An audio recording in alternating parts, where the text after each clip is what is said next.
Namaskar, this is Firstpost and you're watching Vantage with me, Palki Sharma.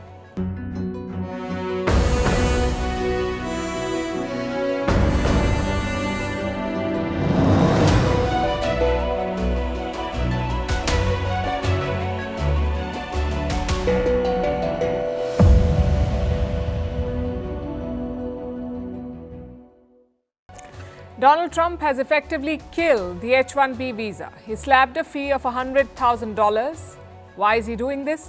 What does it mean for the current visa holders? Who will be the hardest hit? And how are companies reacting? Also, will this spell the end of the American dream? We'll break it down for you tonight. Also in focus, America bids farewell to Charlie Kirk, Trump's controversial ally and activist. It was a memorial that looked more like a political rally. Back in India, the GST reform has kicked in. We'll tell you what it means and how it may supercharge India's states. Meanwhile, Russia pokes NATO again, this time by breaching the airspace of Estonia. We'll decode the pattern for you. Also look at why Bangladesh's economy is collapsing. Did Pakistani Air Force bomb a village in Khyber Pakhtunkhwa? How Trump is cracking down on the US media and why no Western power is questioning it. And finally, why Italy wants its cuisine to be declared UNESCO heritage. All this and more coming up. The headlines first. Canada arrests a key aide of Khalistani terrorist Gurpatwant Singh Pannu. This follows a meeting between the National Security Advisors of India and Canada. The two countries are trying to reset ties, which were strained during Justin Trudeau's tenure. Pannu's aide was arrested last year as well in connection with an attack on a Hindu temple. Tens of thousands of people protest across Italy. The demonstrations were to denounce the genocide in Gaza. It also included transport strikes and port blockades. This comes as France and other countries prepare to recognize a Palestinian state at the United Nations General Assembly. Rome has said that it will not do so for the time being. North Korean leader Kim Jong-un says he has, and I'm quoting, he has fond memories of Donald Trump and is open to future talks with the US, but only if he can keep his nuclear arsenal. During Trump's first term, Kim met him thrice, but talks collapsed in 2019 over Pyongyang's atomic weapons. Super Typhoon Ragasa lashes northern Philippines, triggering storm alerts across East and Southeast Asia. Schools and offices have been closed across Manila and Luzon. The typhoon is now on a collision course with southern China. Taiwan and Hong Kong are also on high alert. And Egypt's president pardons a prominent activist who has been in jail since 2019.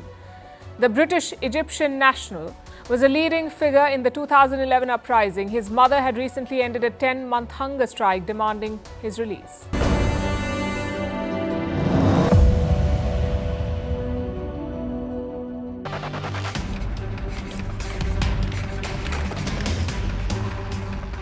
Is raise the fee that companies pay to sponsor H-1B applicants to $100,000. You hire Americans.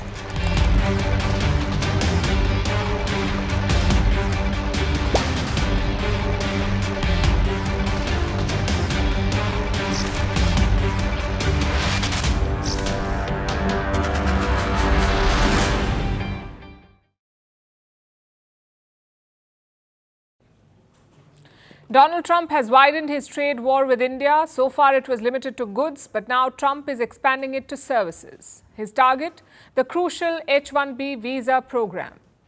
Trump has imposed a hefty fee on this visa, $100,000 per person. That is the fee, $100,000 per person. That's around 88 lakh Indian rupees. And this could be a big blow to the Indian services sector, especially the IT industry. An industry that is worth more than $250 billion. The question is, why is Trump targeting the H-1B? Who will it impact? And how is India reacting? As you may know, the H-1B is a special type of US visa. It allows American companies to hire immigrant workers, specifically skilled workers, maybe IT professionals or surgeons or financial experts. This visa system was created in the 1990s. Today, it offers up to 85,000 visas per year, 85,000 H-1B visas issued every year. And Indians dominate this field. Around 71% of the H-1B recipients are Indians. China comes second with 12% of the visas going to the Chinese, and this system has helped both sides. Indian professionals get more job opportunities, US companies get efficient labor. So why is Trump targeting it? Let me quote from his executive order. The H-1B visa program has been deliberately exploited to replace rather than supplement American workers with lower paid, lower skilled labor. The large-scale replacement of American workers through systemic abuse of the program has undermined both our economic and national security. As always, it's an exaggeration. Yes, there have been complaints about the H-1B, but a national security threat? Well, that's just rhetoric. This move is more political than strategic. Trump's MAGA base has always complained about the H-1B. It ties into their long-standing complaint that foreign workers are replacing American workers, that immigration is costing American jobs. It's a complaint with obvious racist undertones. We saw that earlier this year. Hardcore MAGA groups asked Donald Trump to ban the H-1B. But newer Trump supporters pushed back. The likes of Elon Musk and Vivek Ramaswamy, they pushed back, and we thought that conversation was behind us. But suddenly it's back in the news. Maybe it's a distraction from the whole tariff fiasco, or maybe from the Epstein files backlash. Whatever the reason, Trump has put the focus back on H-1B, and yet he has not banned the program. He has not scrapped it. He has only curbed it. If you want an H-1B visa, you must now pay $100,000, so companies will think twice before hiring. Should we pay $100,000 to bring foreign talent, or should we just hire Americans? The country would rather not have to pay $100,000, but they'd rather, how do you do that? You hire Americans. So there's an incentive to hire American. But there may be instances where it's better off doing it through expertise or whatever it may be. But they're both unbelievable, whether it's a gold card or anything else that we talked about today. Let's focus on that fee. Before Sunday, before this announcement, the H-1B cost was $2,000 to $5,000. Now it has been raised to $100,000. And how often do you have to pay this? Just when you apply, every year, or every time you renew your visa? That became a new point of confusion. While announcing it, Trump's Commerce Secretary was very clear. He called it an annual fee. Well, they're $100,000 per year. That's the policy here, $100,000 a year for H-1B visas, and all of the big companies are on board. Renewals, first times. The company needs to decide, do they want, is that person valuable enough to have $100,000 a year payment to the government? The whole idea, it's annual, and it's for total, it can be a total of 6 years. So $100,000 a year. Not once, not twice. The Commerce Secretary said it 4 times. He called the fee an annual payment. He also said it would apply to visa renewals. But hours later, the White House issued a clarification. They highlighted 3 key points. Number 1, this is not paid annually. The $100,000 is a one-time fee. Number 2, those who already have the H-1B need not worry. Even if you're outside the US, relax. You won't be charged $100,000 to re-enter America. And 3, this applies only to new visas. It will not apply when you try to renew your H-1B if you're a current visa holder. Now, this confusion is strange. Either the Commerce Secretary was unaware of the rule, which is not a good look at all, or the White House backtracked after the backlash, which is also not a good look. Either way, this is a significant move. Maybe it's part of Trump's America First agenda. But the fact is, India will be caught in the crossfire. New Delhi has reacted to the statement. Let me quote from India's reaction. Skilled talent mobility and exchanges have contributed enormously to technology development, economic growth and wealth creation in the United States and India. This measure is likely to have humanitarian consequences by way of the disruption caused for families. So India has made 2 points. 1, the H-1B system is not a one-sided system. It created wealth in America as well. And number two, this will have humanitarian consequences. In fact, India's Commerce Minister went a step ahead. He said some countries were scared of Indian talent. Bharat से व्यापार बढ़ाना चाहते हैं, संबंध सुधारना चाहते हैं, थोड़ा बहुत हमारे टैलेंट से डरते भी हैं, उससे भी हमें आपत्ति नहीं है। हमारा टैलेंट भारत आके यहाँ इनोवेट करे, यहाँ डिजाइन करे और हमारी अर्थव्यवस्था तेजी से आगे बढ़ेगी। The markets have reacted too. Like I said, India's IT firms have depended on this visa, so their shares plunged earlier today. Infosys was down around 2.5%. TCS lost almost 3%.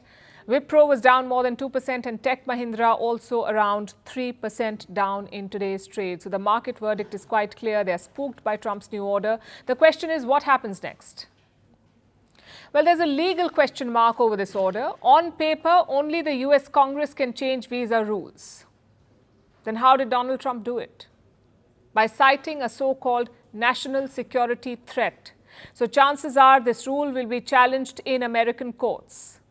And we'll have to see how that goes. Plus, a lot depends on how US firms react. $100,000 is not a lot of money, especially for companies dealing in AI or semiconductors. Their output may justify the cost. But non-tech companies may have to rethink, like hospitals or research facilities. Their bottom lines may not be able to absorb this cost. The next couple of weeks will give us more clarity. Let's see how companies react.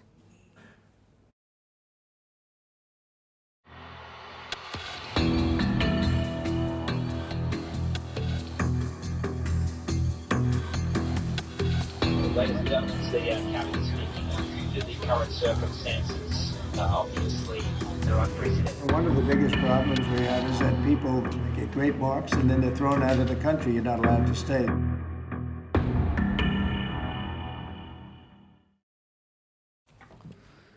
The past 48 hours have been chaotic. Trump's visa announcement set off panic. The first signs were visible at airports. Take a look at this. Ladies and gentlemen, the cabinet speaking due to the current circumstances. Obviously, that are unprecedented for us here at Emirates. We are aware that a number of passengers do not wish to travel with us, and that's perfectly fine. All we ask is that if you wish to offload yourself, you do so. These passengers had boarded their flights, but many wanted to get off. They feared that if they leave the US, they may not be able to return, so they disembarked.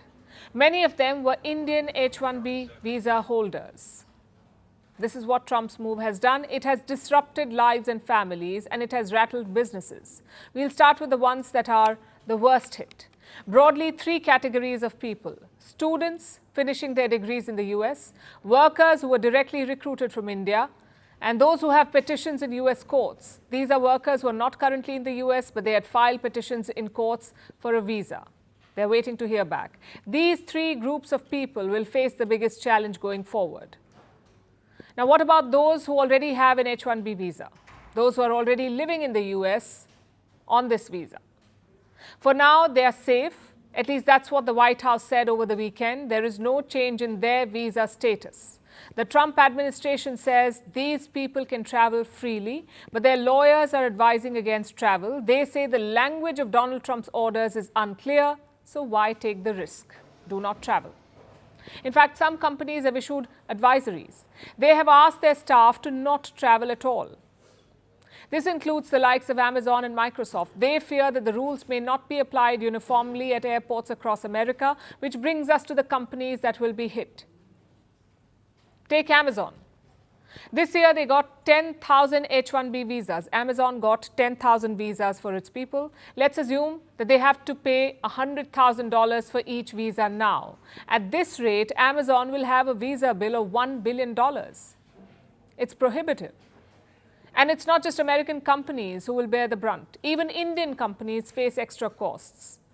Take TCS, for example, Tata Consultancy Services. It is one of India's biggest IT companies. This year, it got 5,500 visas. TCS got 5,500 visas. If they seek a similar number next year, Their visa bill will touch $550 million. Again, it's unsustainable. It will bleed India's IT sector.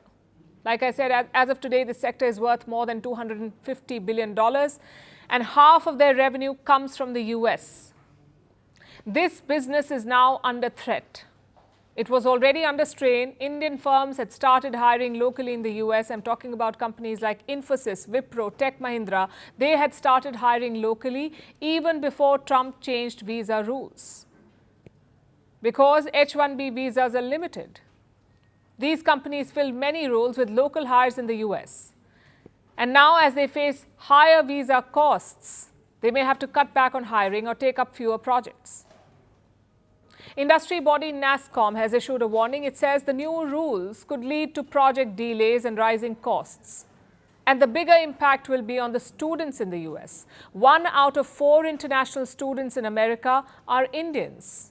And many of them apply for the H-1B visa. They spend enormous amounts of money to study in the United States. Tuition fee alone can cost anywhere between $50,000 and $100,000. An H-1B visa is their path to a job and a future. Now that path has been blocked. Although experts say they still have some options. They could apply for a different category of visa like OPT, Optional Practical Training. This allows students who graduate from an American university to work in the US for up to 3 years, and while they're on the OPT visa, they can try their luck with the H-1B. They can also consider a different pathway, like seek an H-1B by applying for a position at an American university or a research body. Usually there is no cap on H-1B visas there, but those roles are limited. So competition will be fierce. Long story short, if you want to work in the US, you are in for tough days ahead. Trump's order is expected to face legal challenges. His opponents are already preparing lawsuits. They argue that the president cannot change the H-1B system. Only the US Congress can. But until the courts decide, there will be chaos.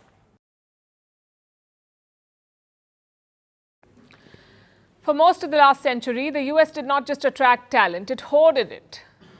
For some of the world's best minds, the United States was the endgame, a land where ambition met opportunity. Why? Because the land of immigrants sold one dream: come here, work hard, and make history, no strings attached. But today, that dream is starting to look a little frayed. Washington is demanding a $100,000 ticket just to get into the door. We've just told you about it. And while the US sees foreign talent as a threat, other countries see an opening. I'm talking about Europe, the UK, China.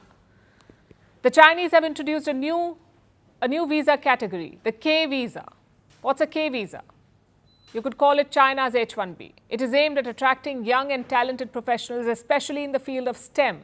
That's science, technology, engineering, and mathematics, STEM. This new visa, the K visa, was approved in August. The system will come into effect on the 1st of October. And who can apply? China says, and I'm quoting, it is open to foreign, young, scientific, and technological talent. And here's what it promises. Number 1, flexibility. It allows multiple entries, longer stay, and a provision to extend the duration of your stay. Number 2, applicants do not need a Chinese employer or entity. Number 3, visa holders can take part in business activities. They can be entrepreneurs. They can also take part in scientific exchanges. So Beijing's pitch is clear: skip the drama, pack your bags, and we'll give you ample opportunities. Of course, they're not the only ones doing this. The UK has a different strategy. It is abolishing visa fees. Prime Minister Keir Starmer is looking at some proposals. The plan is to scrap visa fee for top global talent. Starmer has set up something called the Global Talent Task Force. And this is the team working on the project. The UK wants the world's best scientists, academics, and digital experts to help them drive economic growth. Meanwhile, the Europeans are doing their own thing. For example, Germany has the EU Blue Card. It's a smooth, flexible pathway for highly skilled professionals. Finland offers a skilled worker permit. This too comes with fast-track approvals. Portugal has its own highly skilled visa. It is quick, flexible, and easy to get started. So different countries, different structures, but the same aim: attract the best talent from all over the world. This is how America was built. America's modern identity was shaped by imported talent. Look at their crown jewels: Google, Microsoft, IBM, all led by CEOs of Indian origin. Indian doctors make up nearly 6% of the US physician workforce. Foreign-born researchers, well, they drive patents, startups, and the very engine of Silicon Valley. So the H-1B pipeline was never just a visa category. It was the artery that kept America's innovation economy alive. But Washington is now singing a different tune. Its official line is familiar: protect American workers and stop wage undercutting. But the world does not work in isolation anymore. Every government knows this. Brains are the new oil. They fuel economies and industries. If one country blocks the path, another builds a highway. The US once built an empire of innovation by welcoming the world's best, by selling the American dream. Today, it risks building walls at a time when talent has more options than ever. So here's the question. With this prohibitive price tag, can America still sell the dream? Or will it now come with a Made in China label?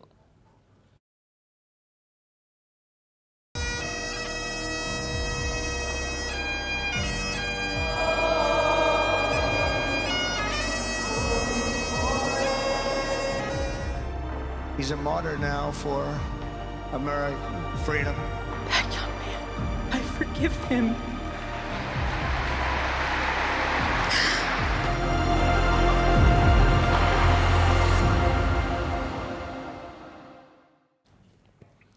Memorials are supposed to be somber.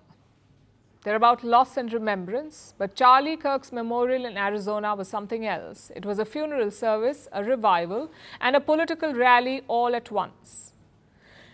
Charlie Kirk was shot dead earlier this month. We told you all about it. He was an American conservative activist, an ally of US President Donald Trump, and a very controversial man. On September 10th, he was shot dead at a university in Utah in front of thousands of people. A 22-year-old student has been charged with his murder. The news of his death sent shockwaves through American politics, and yesterday his supporters filled a football stadium. This was in Arizona. The stadium can hold 63,000 people. That's the capacity, 63,000. Every seat is said to have been filled. People gathered to remember him and to show the strength of the movement he built. The security was very heavy. Crowds arrived hours early, and the scene looked more like a mega church service than a memorial. It was quite a sight.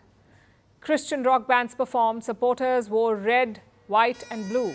Some carried wooden crosses, others waved different signs.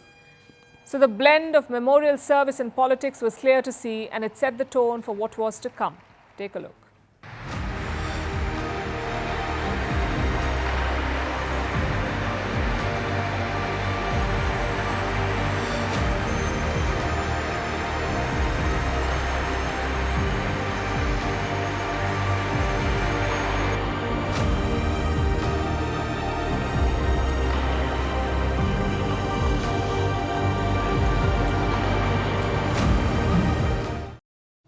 If that was not enough, there were speeches. Several allies of Donald Trump spoke, and in the end, the US president delivered his remarks.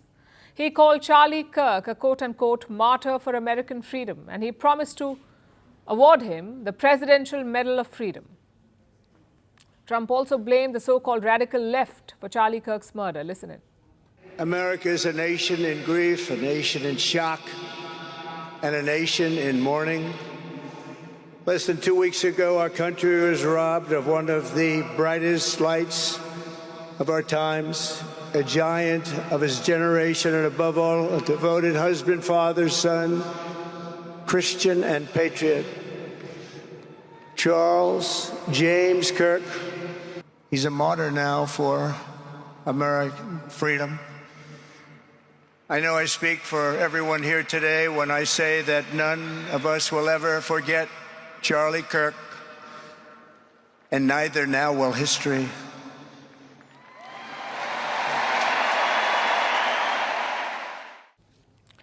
Trump's words made the memorial a partisan event. It was less about grief and more about shaping a political message. And yet, amid the rhetoric came a quieter moment. The president and Charlie Kirk's wife, Erica, embraced each other on stage.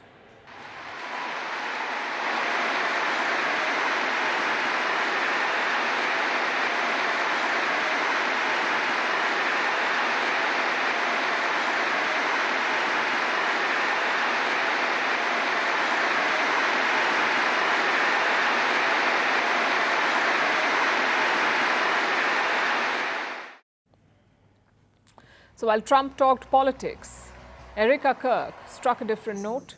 She spoke about continuity and forgiveness. She said she would even forgive the man accused of Charlie Kirk's murder. On the cross, our Savior said, that young man, on the cross, our Savior said,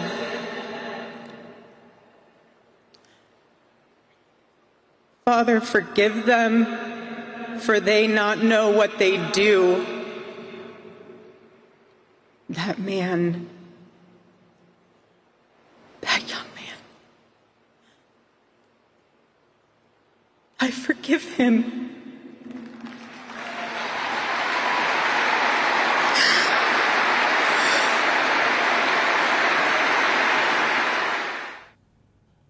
Many others spoke, but one speech stood out, the one delivered by Donald Trump's son. His name is Donald Trump Jr. He declared, "We are all Charlie." He even impersonated his father and joked about the president's anger over his posts on social media. I'm not widely known for being a sentimental guy. Anyone who's seen me on social media knows I'm far more likely to crack a joke or get myself in trouble for posting some grossly inappropriate memes than I am to shed a tear. I know this because I've even gotten the call from that guy a couple times. You know, Don, you're getting a little aggressive on social media, Don. Relax.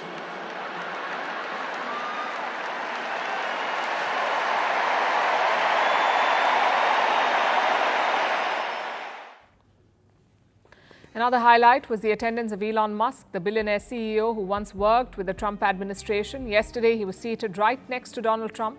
It was their first public appearance together since their very public breakup. Earlier this year, they traded barbs, but this time they shook hands and talked. Musk later posted a photo with the caption, "For Charlie." The image stood out because it looked like a public truce. Whether that lasts is another question altogether. Meanwhile, beyond the politics inside the stadium, the legal process goes on. Tyler Robinson, the 22-year-old suspect, has been charged with murder. Prosecutors say that they will seek the death penalty. The courts will decide his fate, but the political story is moving faster than the legal one. Charlie Kirk left behind a legacy that still divides America.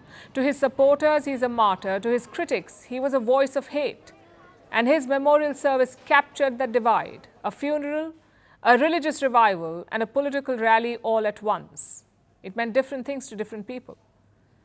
For US President Trump, it was a platform to blame his opponents. For his supporters, it was a show of unity and power. And for America, it was a reminder of how politics and violence often collide with deadly consequences.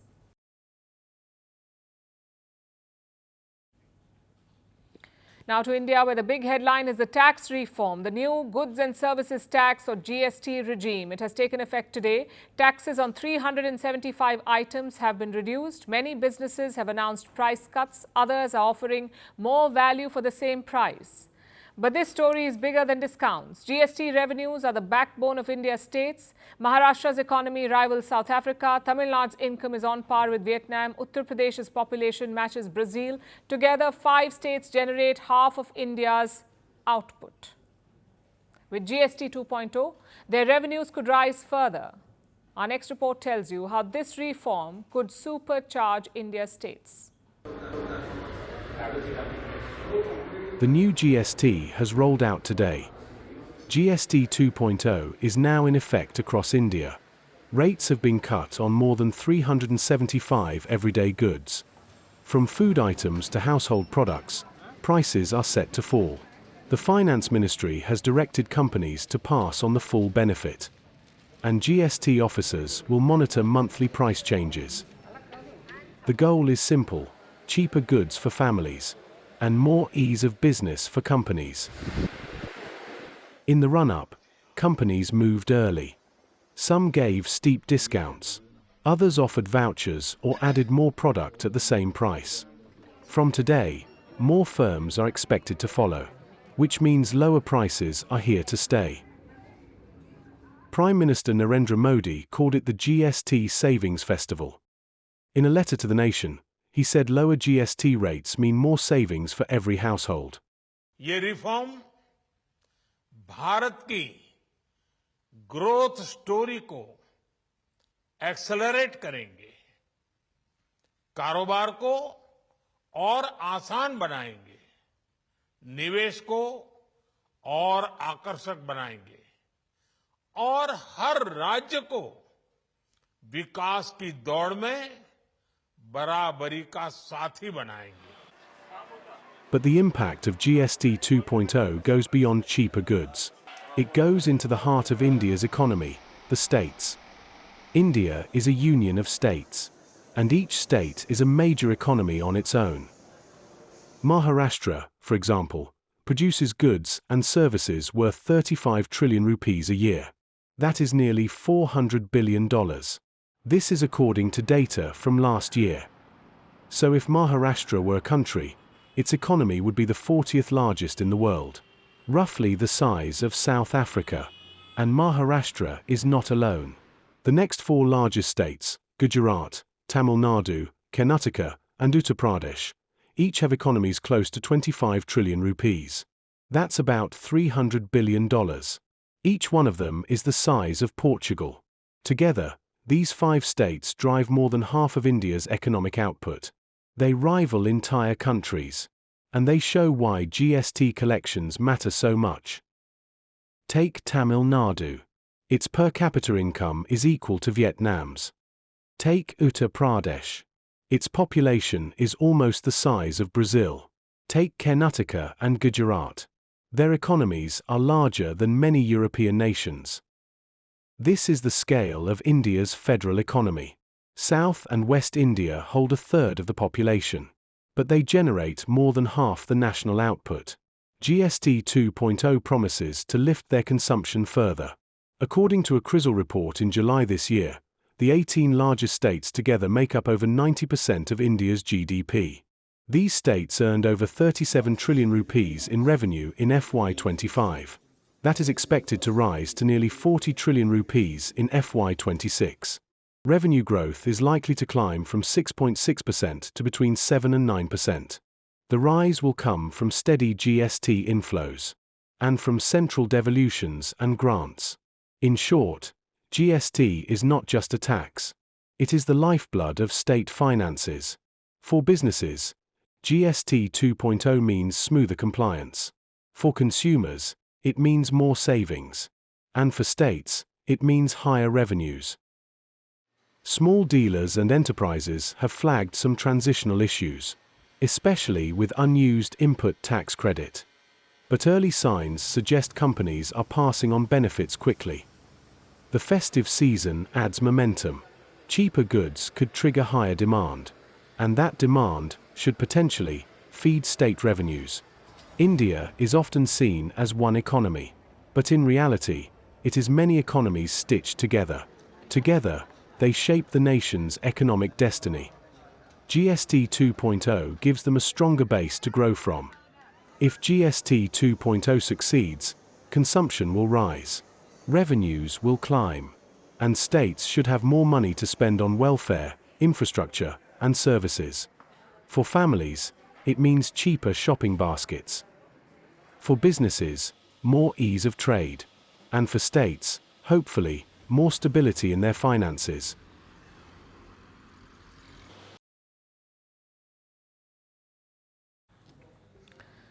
Imagine a kid tapping the glass of a fish tank, not smashing it, not breaking it, just tapping on the glass.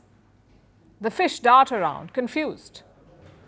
This is what Russia is doing to the NATO right now. On Friday, 3 Russian MiG-31 fighter jets entered Estonian airspace. They stayed for 12 minutes. In response, NATO scrambled jets, and this led to widespread panic. It was a very clear provocation. It was definitely meant like this, and that's why we are calling as well Article 4 political consultations, that if you put everything together, what has happened during the last couple of weeks, I mean as well the attacks against Poland with the 19 drones. So this is already a systematical NATO test, and that's why we asked that NATO allies. This is not an isolated incident. It is part of a long pattern. First, it was Poland, then Romania, and now Estonia. All of them are NATO countries. So why is Putin tapping NATO's glass? What does he want? And what happens if the tank finally cracks? We'll start with Estonia. Like I said, 3 Russian jets entered the Estonian airspace. This was over the Gulf of Finland. Now you can see the map here. These jets remained in the Estonian airspace for 12 minutes. Estonia is a very small country. So 12 minutes is quite a long time. You can cover a good chunk of their territory in this period. Estonia detected the Russian jets. It had Italian F-35 fighters stationed in the country. It also had Swedish and Finnish planes. They were part of the NATO Air Force. Together they scrambled jets. And soon the Russian fighters were forced to flee. If Russian fighter jets entering to the NATO airspace, so it is a threat. And also NATO responded in a very adequate ways. NATO fighters went up, and of course we had all the readiness to respond. But yes, happily they were escorted after 12 minutes out from NATO airspace. Estonia has now called for consultations under NATO's Article 4. Article 4 allows any NATO country to call a meeting. It is invoked when a member feels threatened. It's serious, but not as much as Article 5. Article 5 is the Mutual Defence Clause. It says an attack on one NATO member is an attack on all. Nonetheless, a meeting under Article 4 is significant. It's a signal. It's a way of saying that this cannot be business as usual. It is clear that Russia is testing how far they can go. And we had very intensive discussions about the international situation and also regarding Russia's actions, really. And of course, our plea is also to the countries that have more close relationship with Russia is to really call them on stopping this. And what is Russia saying? Well, Moscow has obviously denied it. It says its jets flew over neutral waters of the Baltic Sea. So this was not an incursion. In fact, the Kremlin has accused NATO of false allegations. It says this is a way to flame tensions. We have never heard the Estonian side mention that they possess any such objective control data. That's why we consider such claims to be empty, unfounded, and part of a completely reckless campaign to escalate tensions and provoke a confrontational atmosphere. It is not the first time that this has happened. In the last 2 weeks, this is the third such incident. The first was in Poland, where Russian drones entered the airspace. Then there was Romania. Its airspace was also breached by Russian drones. And now it is Estonia. This time it's Russian jets. Like I said, all of these are NATO countries. Estonia was also part of the former Soviet Union. Together, they make up the eastern flank of NATO. So is this a threat to NATO? The US president was asked about it. He said, he doesn't love it.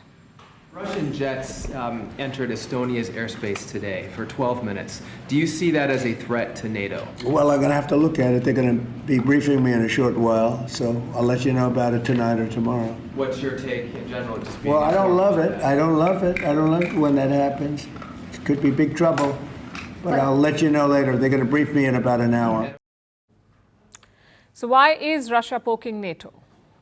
Well, it is classic psychological pressure. Romania and Estonia are among NATO's smallest states. They're already rattled by the war in Ukraine. So this builds more pressure on them. It keeps these countries on their toes and it keeps NATO in panic mode. And that's the point of this. Vladimir Putin is not looking to start World War III with a single jet or drone. He's looking to tap the glass. He wants to see the fish scatter, to measure how quickly NATO moves, how strongly it responds, and how united it really is. And what will NATO do? The UN Security Council is meeting over this. Meanwhile, Poland has issued a strict warning. It will shoot down any flying object that violates its airspace. France has deployed 3 Rafale jets. They will protect the Polish airspace. So NATO is acting. But NATO is also walking a tightrope. If it responds too lightly, Putin gains confidence. If it overreacts, the risk of escalation skyrockets. And that is the dilemma. Russia's taps on the glass will keep coming. The only unknown is how long before one of them hits hard enough to crack the tank.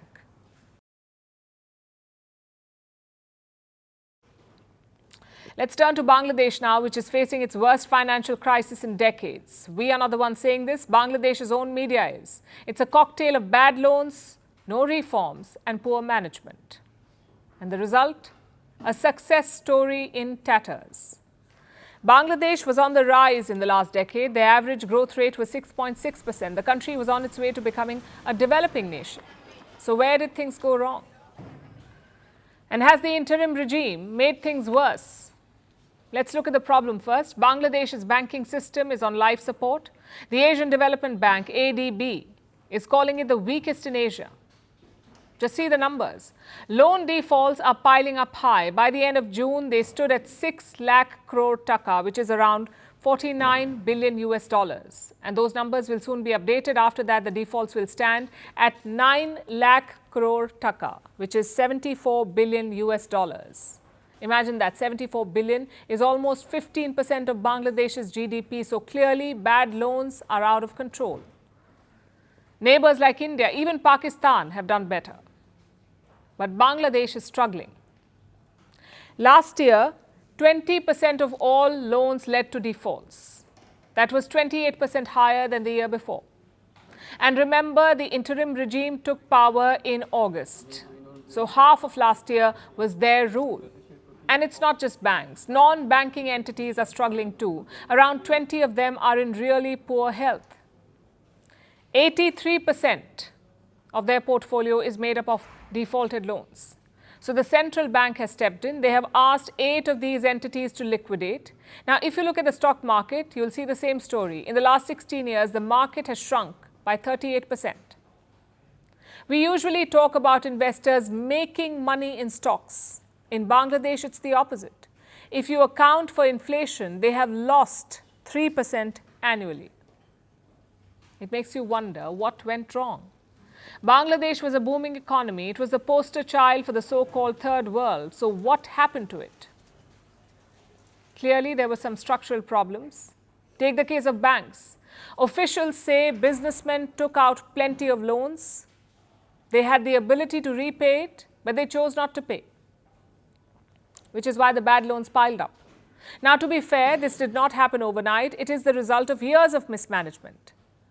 Then last year, the interim regime promised to fix it. Naturally, people had hope. After all, Mohammed Yunus is an economist. He specializes in microfinance and credit. So what has Yunus achieved in 13 months? It's one bitter pill after another. Under Mohammed Yunus, the economic growth has stalled. Look at the IMF data. In June last year, Bangladesh was expected to grow at by 6.6%. The actual growth was just 3.8%. So Yunus is presiding over a slowdown. He appears unable to fix the financial system, and this will have a knock-on effect. Bad loans can drag down the whole country. It can contaminate the national economy, and to make things worse, there is no political stability. Yunus has promised elections by February next year, February 2026, but his plans are unclear. Like, will he contest those elections? Or will he be a neutral referee? From the looks of it, Yunus is getting comfortable in his chair. As we speak, he has begun yet another foreign trip. His 13th trip in his 13 months as leader. This time he is heading to New York for the UN General Assembly, and it's quite a long trip too. He will arrive in New York later today and he will return to Dhaka on the 2nd of October. This is an 11-day trip. The problem is, he doesn't have a case to present. Just imagine you're a foreign investor or the CEO of a top company. Will you jump to invest in Bangladesh right now? Or will you wait for the elections? Will you wait for clarity on policy and rules? Chances are you will wait, which is why interim rulers do not hang around for too long. Their job is to stabilize and step aside. By refusing to do that, Mohammed Yunus has made things worse. He alone is not responsible for this financial crisis, but he alone is delaying a solution for it.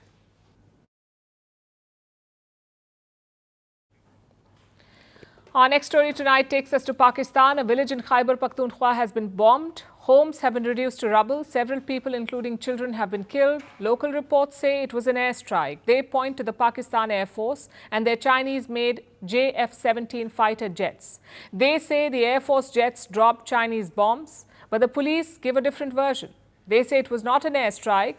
It was the Pakistani Taliban. Their explosives detonated inside a compound. Meanwhile, Islamabad remains silent. Opposition leaders say the military is responsible. Hundreds are protesting in the province of Khyber Pakhtunkhwa, and the Human Rights Commission is calling for an inquiry. Our next report has more. They woke to the sounds of bombs. A village in Pakistan's Khyber Pakhtunkhwa was blown apart at 2 a.m. Houses flattened, many children killed in their sleep. Local reports say Pakistani fighter jets struck Matridhara. The village lies in the Tira Valley. Reports say the Pakistan Air Force used JF-17 jets. They allegedly dropped Chinese-made LS-6 bombs, 8 bombs in total. The blasts ripped through the village in the valley. Some accounts put the toll at around 30 dead, all civilians. But officials told a very different story. Reports suggest that the police claimed there was no airstrike. They said a stock of bomb-making material exploded inside a compound. According to that version, 2 Pakistani Taliban commanders had set up the hideout. Police reportedly said the compound was used to make roadside bombs. That account said 24 people died. It included 14 militants and at least 10 civilians. And yet the Pakistani military and government remain silent. Meanwhile, opposition leaders in Khyber Pakhtunkhwa spoke out. One parliamentarian said security forces carried out the shelling. Another called it an attack on unarmed civilians. Soon after, protests erupted in the Tira Valley. Hundreds of people marched against the military. They demanded accountability. They called for justice for the victims. The Human Rights Commission of Pakistan also reacted. It said it was deeply shocked. It called for an impartial inquiry. But Pakistan's crackdowns in Khyber Pakhtunkhwa are nothing new. The province has long been targeted for military action against the Pakistani Taliban.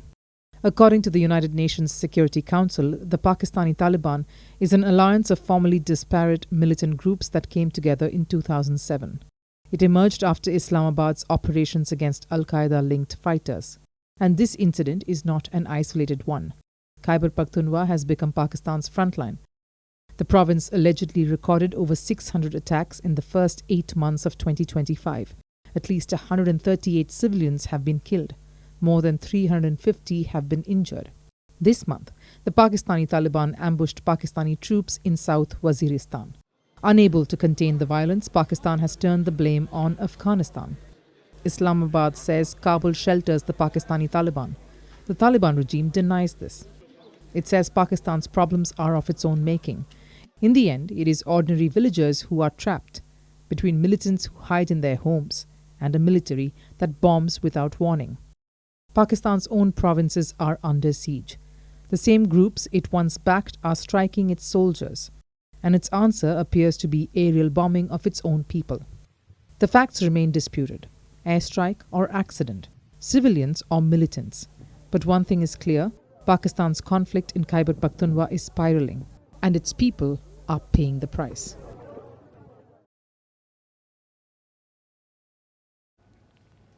Donald Trump loves press conferences, but he hates the press. And it's not a surprising development. We saw it during his first term as well. Trump would regularly clash with reporters. He would target them, he would mock them, and sometimes call them names. But this time, it's not limited to heated exchanges. This time, Trump is muzzling them. He's openly cracking down on the US media. Let me show you the latest instance. The Pentagon has issued a new memo for journalists. Now, the Pentagon is the US Department of Defense.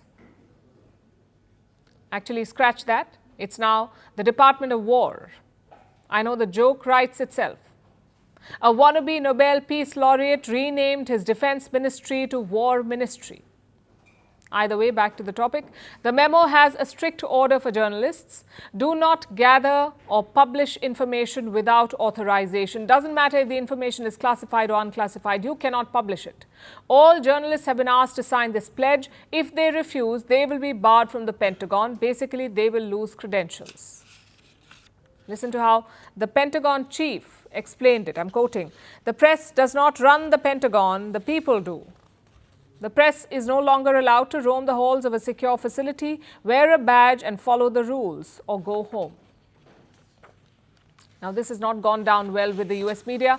Press organizations have hit back at the Pentagon. They're calling it a direct assault on independent journalism. And we agree, because we are talking about the US military. They are notorious for rights violations and excesses, and that was with independent media. Imagine them without oversight. It's a disaster waiting to happen. But like I said, it's not surprising. Trump has returned to office with a playbook for everything. He is not just clashing with the media, he's cracking down on them. And this strategy is threefold. First is limiting access. It became obvious very early into his second term. You may remember when he renamed the Gulf of Mexico, Trump decided to call it Gulf of America. No more Gulf of Mexico, call it Gulf of America. Now, most of the US outlets agreed to this change, but the Associated Press did not. AP, Associated Press, they have clients all over the world. Therefore, the Associated Press stuck to Gulf of Mexico. Trump's response? He barred them from the Oval Office. His second strategy is squeezing them financially. Trump has cut funding to public broadcasters. He has also filed lawsuits against top media firms. Now, most of these cases have led to settlements. CBS agreed to pay Trump $16 million. ABC News has agreed to pay $15 million. Last week, he also sued the New York Times. Guess how much money Trump was asking for? A whopping $15 billion. Which brings us to the last strategy. Using regulatory blackmail. And we saw that in the Jimmy Kimmel case. Kimmel hosted a late-night show on ABC. But last week, he was taken off air by the network. Why? Because of threats by the US broadcast regulator. Kimmel had made comments about Charlie Kirk's murder, comments that Trump supporters did not like, and on cue, the regulator dropped a threat. He talked about so-called remedies for ABC, and within hours, Jimmy Kimmel was gone. This is a systemic attack on American mainstream media. And don't get me started on social media. All the tech bros have submitted to Donald Trump. They're racing to flatter him. Yet there is no global condemnation. No Western country is lecturing the Trump administration. No world leader is raising the issue with Trump. Why? Because it's the United States of America. Because it's not some Asian or African country. It exposes the double standard, the Western double standard. They do not care about the rights or their violations. They only care about where it's happening. That's why there is silence on America's gun deaths, on their abortion bans, and on their crackdown on the media. It's hypocrisy of the highest order.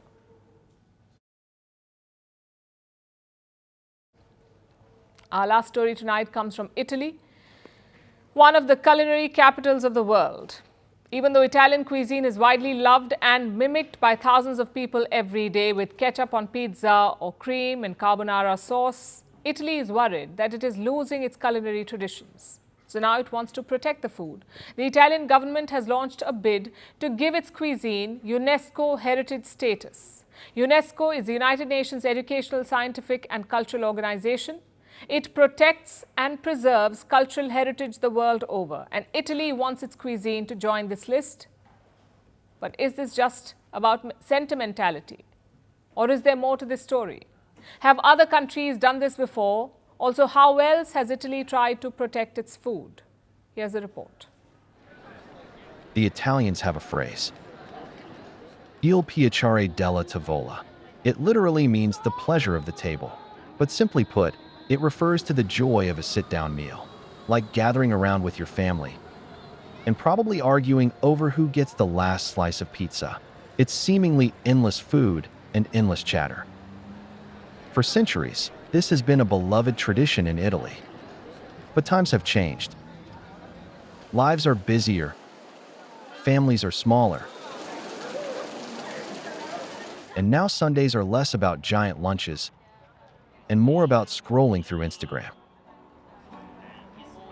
In a country where Sunday lunch was basically a national celebration, seriously, shops were closed, businesses were shut.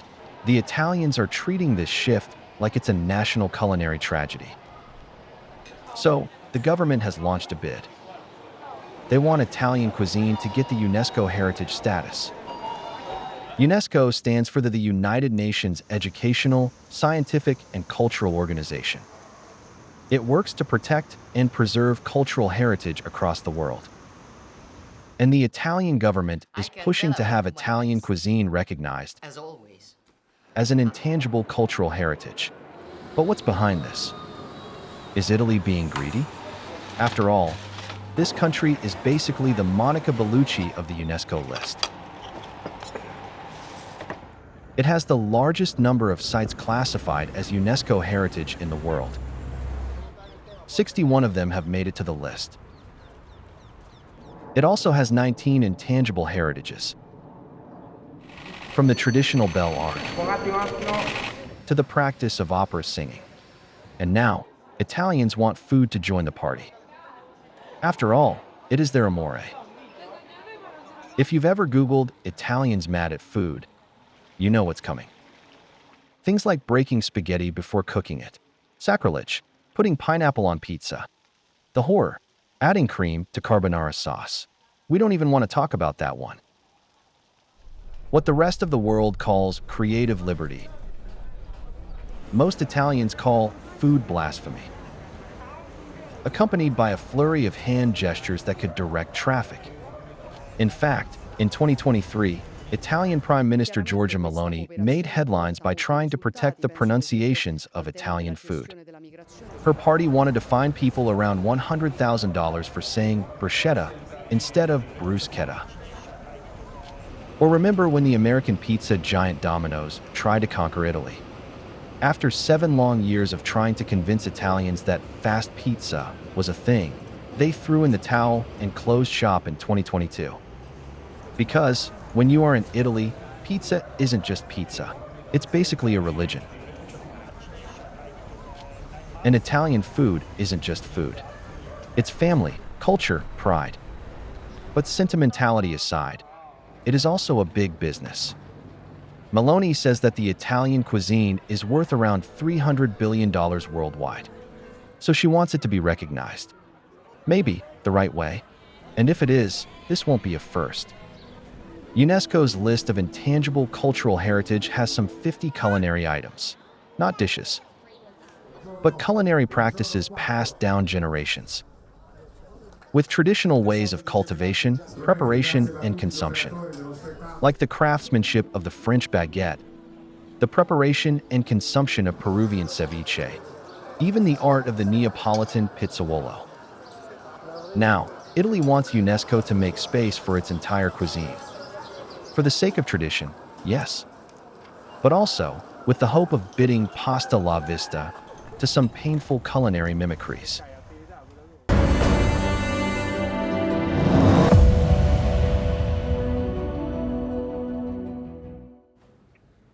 Yesterday was part 2 of Pakistan's humiliation. They faced India at the Asia Cup again, and once again they lost. Thank God the match was telecast live. If not, Pakistan may have spinned the loss as a victory.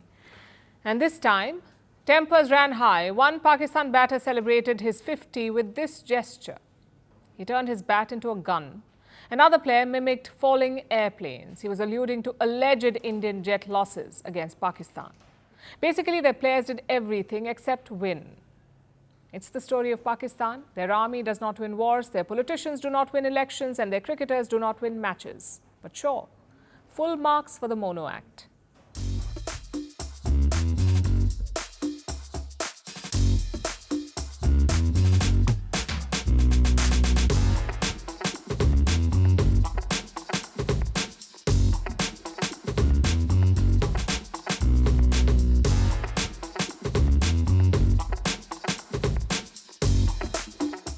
ये आदमी बिजली का झटका दे दे के मारता है। बिजली चली जाती है ना तो इन्वर्टर ऑन करके मारता है। तुम मत रो बेटा, तुम इनसे पूछो। संडे वाली बात बताओ इनको। ये वाली संडे या वो पिछली वाली Sunday?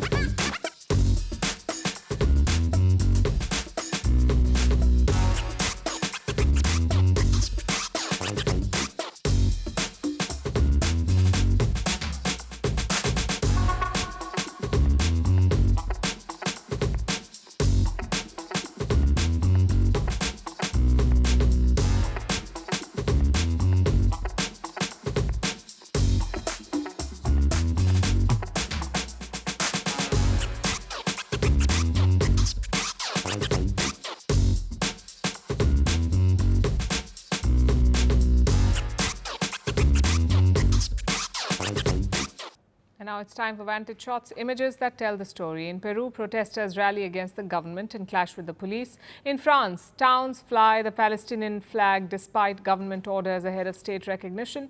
In Europe, torrential rains wreak havoc across Spain, France and Italy. And finally, we're taking you back in history. On this day in 1965, the second India-Pakistan war came to an end. The war broke out when the Pakistani army attempted to take Kashmir by force. The conflict lasted more than 3 weeks, and its end was seen as a strategic and political defeat for Pakistan. We're leaving you on that note. Thank you for watching. We'll see you tomorrow.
Firstpost now available in 9 languages on YouTube. English, Stands at $36 trillion. French, Le FMI, comme German, Geschäftsführenden Direktoren, Hindi, $30 trillion ka karjo. Indonesian, Pemerintah tanpa pemeriksaan. Italian, Sekali radikali. Japanese, 4 兆ドル以上も Portuguese, por causa do próprio balanço patrimonial. Spanish. Beautiful bill. Go to Settings, click on Audio Track and select the language of your choice. Be the first to know what's happening around you in your first language. Firstpost.